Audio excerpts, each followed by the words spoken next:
خوشی منائیے اس بات کی کہ آج آپ کو کہیں جانے کی ضرورت نہیں ہے، آج آپ کو اپنا ٹائم نکالنے کی ضرورت نہیں ہے، اپنا پیٹرول پھونکنے کی ضرورت نہیں ہے، اپنا پیسہ خرچ کرنے کی ضرورت نہیں ہے۔ آج تو علماء کرام خود اپنا وقت نکال کر اپنے مدرسوں کو چھوڑ کر، اپنی درسگاہوں کو چھوڑ کر، اپنے بچوں کو چھوڑ کر، اپنی تمام مشغولیات کو چھوڑ کر اس اجلاس میں آنے والے ہیں، اس پروگرام کو کامیاب و کامران بنانے والے ہیں، اور آپ کو اللہ کے نبی کے وارثین اپنی زیارت کرانے والے ہیں۔ امید ہے جی۔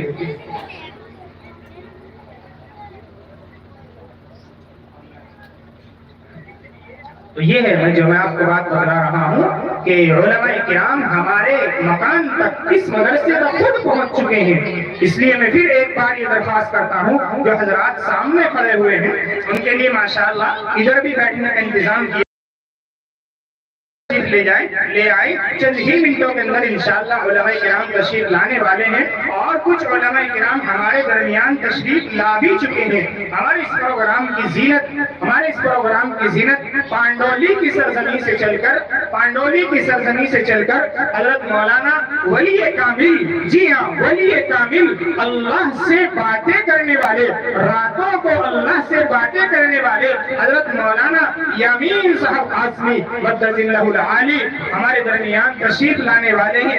اسی طریقے سے خوشی کی بات ہمارے لیے یہ ہے کہ کیلاش پور کی سرزمین سے چل کر جامعہ سمیہ کے محتمم و ناظم و بانی حضرت قاری محمد سعید صاحب MA ہمارے درمیان کافی دیر پہلے تشریف لا چکے تھے۔ ہم حضرت کا پرتپاک انداز میں استقبال کرتے ہیں۔ اسی طریقے سے ہمارے درمیان حضرت مولانا اشرف صاحب قاسمی دامت برکاتہم العالیہ تشریف لانے والے ہیں۔ اسی طریقے سے ہمارے درمیان جامعہ کاشف العلوم چھٹمل پور کی سرزمین سے چل کر حضرت مولانا ارشد صاحب دامت برکاتہم العالیہ تشریف لانے والے ہیں، اور ایک بہت پیارا نام اس فہرست میں شامل ہے۔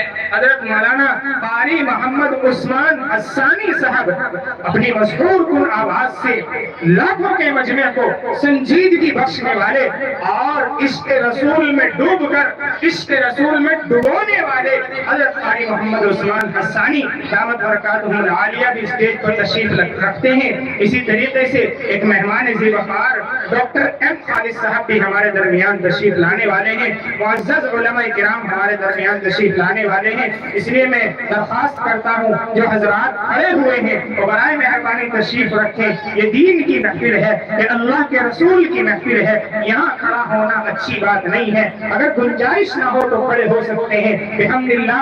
ادھر یہاں پنڈال میں بہت جگہ خالی پڑی ہوئی ہے۔ یہ جو حضرات ادھر بیٹھے ہوئے ہیں سامنے ان سے درخواست ہے کہ ذرا آپ اٹھ کے ادھر آ جائیں۔ آپ جو حضرات بیٹھے ہوئے ہیں آپ ذرا اٹھ کے ادھر آ جائیں تاکہ پچھلے والے انہیں بیچاروں کو شرم آ رہی ہے اندر آتے ہوئے، وہ بیچارے تھوڑا بیٹھ جائیں گے۔ آپ حضرات سے درخواست ہے تھوڑا سا ماحول بنائیں، انشاءاللہ باقاعدہ پروگرام چلے گا۔ سرک جائے گا تھوڑا سا سرک جائے گا۔ جو حضرات کھڑے ہوئے ہیں برائے مہربانی تشریف رکھیں، ادب سے بیٹھ جائیں۔ یہ دین کی محفل ہے، رسول اللہ کی محفل ہے، یہاں اللہ اور اس کے رسول کی بات ہونی ہے۔ تو میں آپ کو یہ بتلا رہا تھا کہ علماء کرام ہمارے اس پروگرام میں بحمداللہ تعالی تشریف لانے والے ہیں۔ مجھے امید ہے انشاءاللہ میں بہت دیر سے بول رہا ہوں اور لوگوں کو آوازیں لگا رہا ہوں، پکار رہا ہوں، اور میری آواز پر لوگ لبیک بھی کہہ رہے ہیں، اپنے نرم نرم بستر چھوڑ کر آ رہے ہیں، اس آواز کی طرف دوڑ رہے ہیں کہ دیکھیں ذرا یہ آواز کہاں سے آ رہی ہے۔ اس آواز کو اپنے گھروں میں بیٹھ کر نہیں بلکہ روبرو بیٹھ کر کے سننے کے لیے چلتے ہیں۔ تو شکریہ ان لوگوں کا جو یہاں تک پہنچے۔ میں ایک شعر آپ حضرات کے گوش گزار، پوری بستی والوں کے گوش گزار یہ شعر کر دینا چاہتا ہوں۔ جہاں تک میری آواز پہنچ رہی ہو، یہ آواز نہ پہنچ رہی ہو، دلوں کی دھڑکنیں ضرور پہنچ رہی ہوں گی، ان تمام لوگوں تک یہ شعر پہنچا دینا چاہتا ہوں کہ گلوں میں رنگ بھرے باد نو بہار چلے، گلوں میں رنگ بھرے باد نو بہار چلے چلے بھی آؤ کہ گلشن کا کاروبار چلے۔ حضرات ہمارا یہ پروگرام بہت مختصر پروگرام ہونا ہے، بہت مختصر پروگرام ہونا ہے، مختصر یعنی بہت کم وقت میں یہ پروگرام سمٹ جانا ہے۔ علماء کرام کے بیانات ہونے ہیں، نعت نبی ہونی ہے، قرأت قرآن کریم ہونی ہے، آپ کے بچوں پر قاری صاحب نے، قاری صاحبان نے اور